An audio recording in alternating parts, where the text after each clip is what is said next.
Baik, Assalamualaikum warahmatullahi wabarakatuh. Pada kesempatan kali ini, kami dari kelompok 3 akan mempresentasikan artikel yang berjudul Implementasi CAPTCA Sederhana pada Sistem Login Berbasis Web. Nah, artikel ini tuh membahas bagaimana CAPTCA dapat digunakan sebagai lapisan keamanan tambahan untuk mencegah login otomatis oleh bot. Jadi, mengapa sistem login perlu perlindungan tambahan? Jadi, sistem login berbasis website ini sering menjadi target serangan otomatis. Nah, bot yang biasanya melakukan percobaan login secara berulang itu menggunakan brute force atau credential stuffing. Jadi tanpa mekanisme verifikasi manusia, bot itu dapat menembus sistem login dengan mudah. Nah, apa sih yang dibutuhkan? Nah, dibutuhkan lapisan keamanan tambahan untuk memisahkan manusia dan bot. Nah, salah satunya eh, CAPTCA ini. Terus berikutnya, nah, CAPTCA sebagai mekanisme pembeda manusia dan bot. Nah, CAPTCA ini dirancang untuk memberikan tantangan yang mudah bagi manusia, tetapi sulit bagi bot. Nah, CAPTCA ini juga berfungsi mengurangi serangan brute force dan aktivitas otomatis dan digunakan sebagai lapisan keamanan pertama pada sistem login. Nah, versi sederhananya itu dapat diimplementasikan dengan cepat pada website. Nah, kayak website-website yang biasanya pas login tuh disuruh masukin kode captcha acak. Nah, itu tuh karena banyak dan gampang cara implementasinya. Nah, tujuan implementasi captcha sederhana. Nah, tujuannya itu yang pertama menerapkan captcha angka sederhana pada sistem login berbasis HTML, CSS, dan JavaScript. Nah, menguji efektivitas captcha dan mencegah akses otomatis oleh bot, lalu menganalisis kelebihan serta keterbatasan captcha sederhana pada keamanan login website.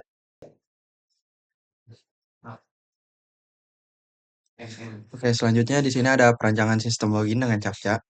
Jadi pertama sistem login web sering menjadi target serangan otomatis yang sering dilakukan oleh bot yang melakukan percobaan login berulang-ulang kali, itu post dan credential stuffing.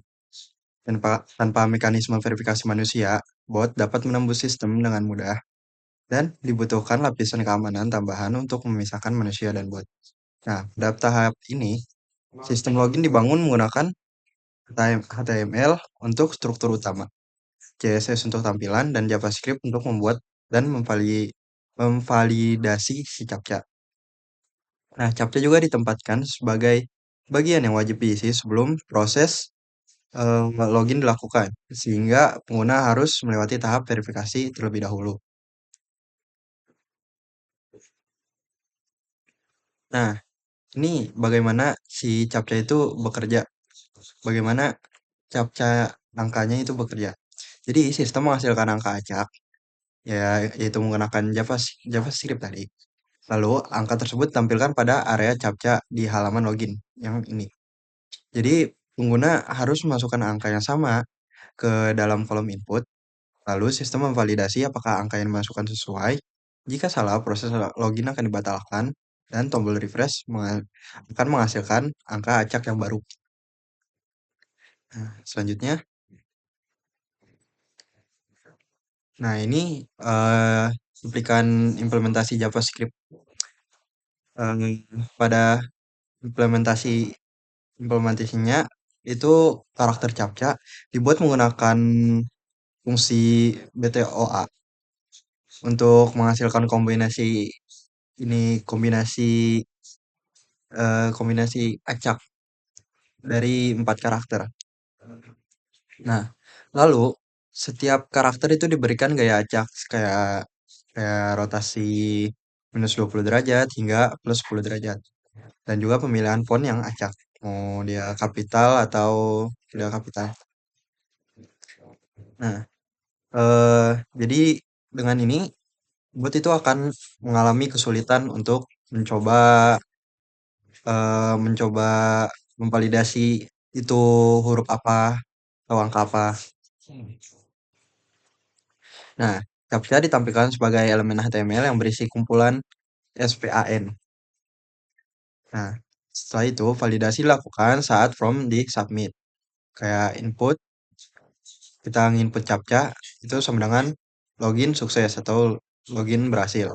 Kalau salah, itu akan jadi sweet alert error, plus CAPTCHA akan di-refresh secara otomatis. Tombol refresh menghasilkan CAPTCHA baru, seperti yang saya bilang tadi. Next.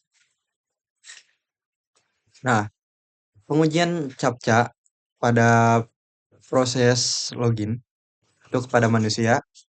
Nah, kita sendiri sebagai manusia sudah pasti melakukannya dengan sangat mudah dengan CAPTCHA yang kita bikin ini hanya dengan kombinasi huruf besar dan huruf kecil. Pada pengujian manusia, CAPTCHA dapat dibaca dengan cukup mudah sih. Meskipun karakternya memiliki rotasi yang seperti tadi, minus 20 derajat dan 10 derajat plus.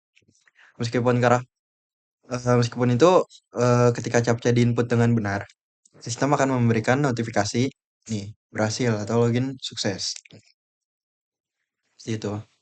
Oke, selanjutnya akan dilanjutkan oleh teman saya, baru Alakin.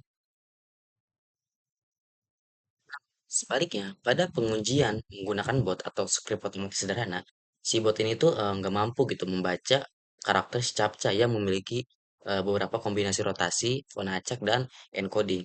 Akibatnya si bot ini tuh selalu gagal gitu dalam mengisi captcha dan si sistemnya ini juga menolak proses login. Hasil penelitian menunjukkan beberapa kelebihan. Yang pertama itu ada karakter acak dengan variasi rotasi dan font cukup efektif untuk mencegah bot dasar. Kedua, sistem ini tuh mudah diterapkan di HTML, CSS, dan JavaScript.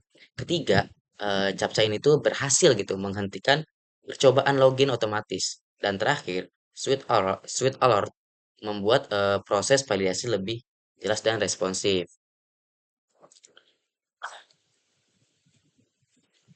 Namun, ada beberapa kelemahan nih. Captcha berbasis teks masih bisa ditembus oleh bot yang lebih canggih. Apalagi kan zaman sekarang ini kan AI itu kan makin canggih lah ya. Yang dimana eh, biasanya itu mereka tuh memakai teknologi OCR.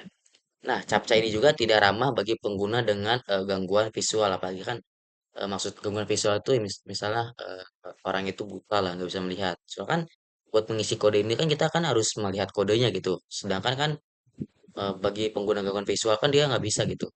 Selain itu, selain itu karakter captcha ini tuh hanya 4 digit gitu sehingga ruang kombinasinya itu lebih kecil dibanding captcha modern.